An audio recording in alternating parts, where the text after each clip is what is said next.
Bonjour les amis, restez jusqu'à la fin de l'histoire et vous trouverez un cadeau à télécharger.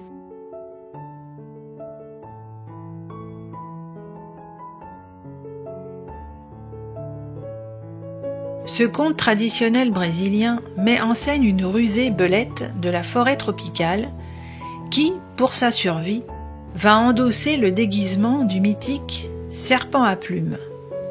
Cet oiseau serpent est une divinité dont le culte était très répandu en Amérique du Sud. Sacré serpent à plumes. Dans l'immense forêt amazonienne, près du fleuve Orénoque, les animaux vivaient tranquillement jusqu'à l'arrivée d'un puma mal élevé et toujours affamé. Il dévorait tout ce qui passait devant ses griffes, animaux, petits et gros. Un jour, le lion lui demande « Aimes-tu la viande de belette ? Moi, c'est ma préférée, elle est si tendre. » « Tiens, je n'ai jamais goûté ces petites bêtes, » répond le puma. « Mais tu me mets l'eau à la bouche. J'ai une énorme faim de belette maintenant. » Zou, le puma, court vers le fleuve et fait le guet, tapi derrière un buisson. Il attend longtemps, quand, soudain, vient à passer une belette qui file vers l'Orénoque pour y faire sa toilette.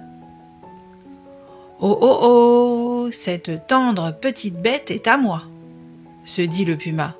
« Quand elle repassera par ici, je n'en ferai qu'une bouchée. » Mais au retour, la belette prend un autre chemin à travers les hautes herbes et le puma perd sa trace. Furieux, celui-ci imagine une ruse terrible. Durant la nuit, il trace un chemin qui va droit au fleuve. Au milieu, il creuse un trou qu'il recouvre de branches. Puis il se cache et attend. Au matin, la belette arrive pour faire sa toilette. « Bonjour, lui dit le puma, de sa voix la plus douce. J'ai remarqué que nous allions boire au même endroit. Le chemin est mauvais, et tu es si petite. Regarde, j'ai construit une belle route. Si tu veux, je t'autorise à la prendre. » La belette ne veut pas montrer qu'elle a peur. Elle bredouille. « Merci. Passe devant, je te suis. » Le puma ouvre la marche. Sûr de son coup, il se lèche les babines. Patati et patata, blablabli et blablabla. La belette se met à discuter afin de détourner son attention. Pour lui répondre, le félin tourne sa tête en arrière et patatras, il tombe dans son propre piège. Zou, la belette, prend la poudre d'escampette. Ouf! Sauvée pour cette fois, pense-t-elle. Quand elle reprend ses esprits, elle frémit. Ce puma veut me croquer. Eh bien, je ne me laisserai pas faire. Je suis petite, mais pas bête. Nom d'une belette. Vexé comme un pou, le puma parvient à sortir de son trou. Pas question de renoncer à ce festin, se dit-il. Ce soir, la belette reviendra boire au fleuve. Je vais grimper en haut du grand jujubier et, le moment venu, je lui sauterai dessus. Sur ce, il monte dans l'arbre et attend. Le soir venu, la belette arrive, méfiante. Et quand elle voit la silhouette du puma se refléter dans l'eau, elle prend ses pattes à son cou. Chez elle, elle réfléchit. Si je veux boire, je dois trouver une idée. Pourquoi ne pas me transformer, comme le fait Léon, le caméléon ? La belette se creuse la tête.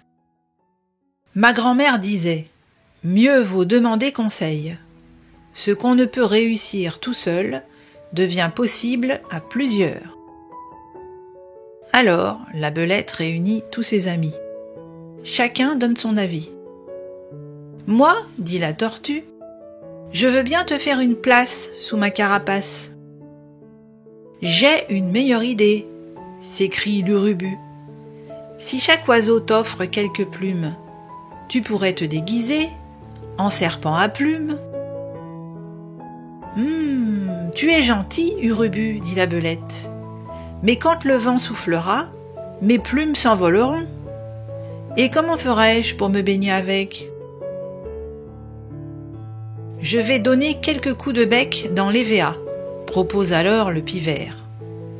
De cet arbre, il coule un liquide blanc qu'on appelle caoutchouc. On collera les plumes avec. Ça colle bien, tu verras. Oh, merci, s'écrie la belette. À tire d'aile, tous les oiseaux de la forêt viennent lui offrir un bouquet de leurs plumes. Lara, l'oiseau de paradis, la grue couronnée, le flamant rose, le toucan, le condor, le joli colibri.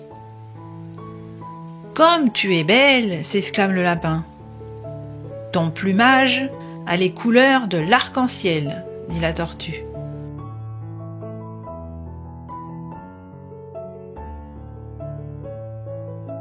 Sous son déguisement merveilleux, la belette file vers le fleuve.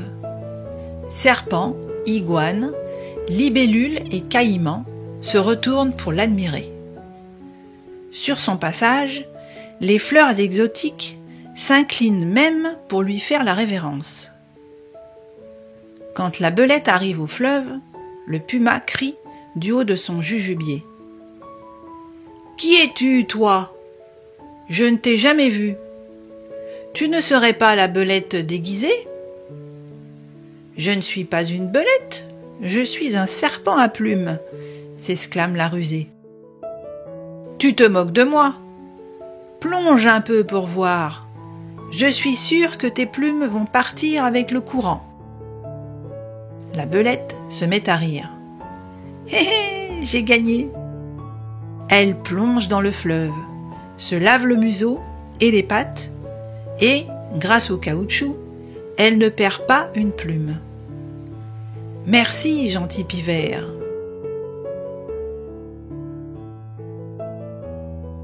Le puma est si dépité qu'il décide de partir loin, très loin du fleuve Orénoque.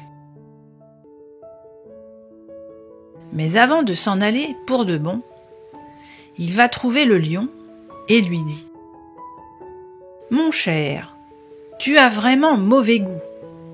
La viande de belette, burk. Moi, je déteste ça. Je te les laisse toutes, ces vilaines petites bêtes. Et je m'en vais, voilà. »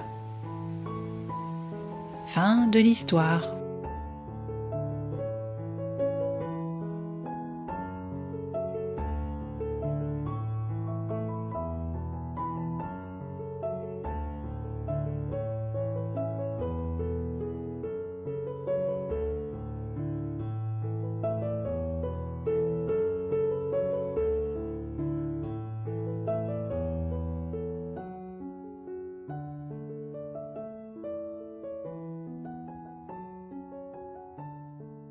Et pour ne louper aucune histoire, vous pouvez vous abonner à la chaîne, activer la cloche pour être informé des nouveautés et mettre un pouce en l'air.